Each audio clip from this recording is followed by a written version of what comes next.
undoubtedly part of the reason that this community, you've seen this so much success and this community is formed around you is not just because of your opinions about music, but also because I think you relate to people and you have a persona that is entertaining and easy to get along with. Where did that persona come from, and how do you think about it? I mean, is that you or performed? Everybody, do you guys, right now, do you guys feel like I'm acting the same way I do in my reviews, or do you feel like I'm acting different? I'm acting the same. Do you guys feel like I'm doing a persona right now? No. I mean, I feel like when I'm doing a review, how I might normally talk with people one-on-one is probably slightly different in that I'm probably formulating it in the same way that I would if I were probably doing a presentation in front of about a group this size.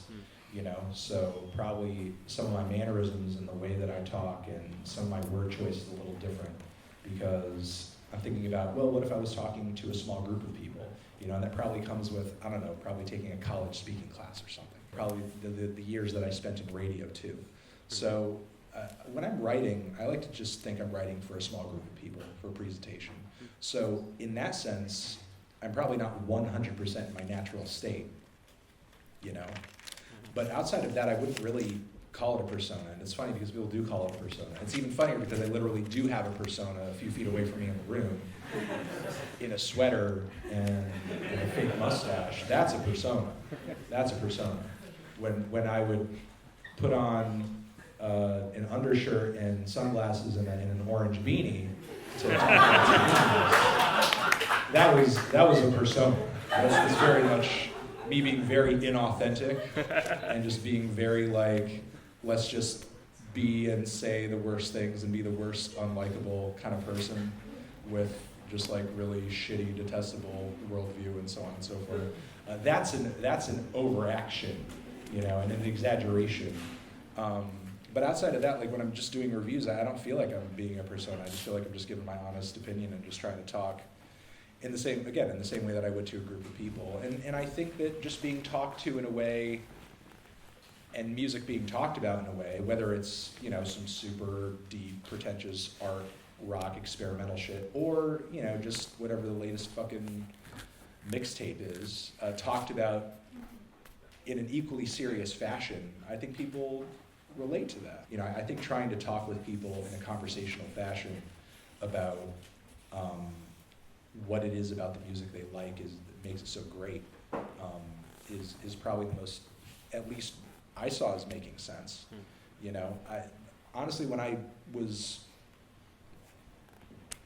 diving into and I guess in a way understanding music when I was going through high school and going through college, I got introduced to that stuff by just my other friends who were into music, by going to the record store, by going online and just downloading random shit and then sending it to my friends. Then we talk about it. We recommend stuff to each other like on LiveJournal or some bullshit like that. You know, I didn't come up sort of just reading music critiques. I only ever knew how to share in that experience just by way of just talking with my friends about it. And I had even more access to people who I could have that experience with when I worked at the college radio station that I worked at during my college years, because there were people who did indie shows and hip hop shows and metal shows, and there was a guy who did a show after I never had a lengthy conversation about him because just, you know, personally no interest here, you know, no offense or anything to anybody who this pisses off, but, you know, there's somebody who did a show after mine, it was all Dave Matthews. It was the hits. It was the bootlegs. It was all the live recordings. He had a whole CD book, back when CD books were a thing, of just, you know, all the burned CDs, like Dave Matthews, 5, 3, you know, 2005, you know, this stadium, you know, this set. With He all sounds the like a joy. Yeah, exactly. And he had one of the biggest audiences of all the people who were doing it. We had a little online stream, and he had some of the most listeners, and people would call in and say, hey, can you play this song from this year, this live date or whatever? And you know, hey, people cared about it, so I can't diss it. His show had more followers than mine did, so. He's probably off somewhere with a YouTube channel with 10 million. Just talking about Dave Matthews. But I haven't run into him yet, though. As soon as I do, though, it'll be fucking beef. But still, that gave me a lot of opportunities to talk with a lot of people who listen to music that I wasn't as into because, my latest musical obsession as soon as I got into college was just punk music. But then that allowed me to kind of open my ears to singer-songwriter stuff and jazz and more indie shit and folk stuff and rap music too.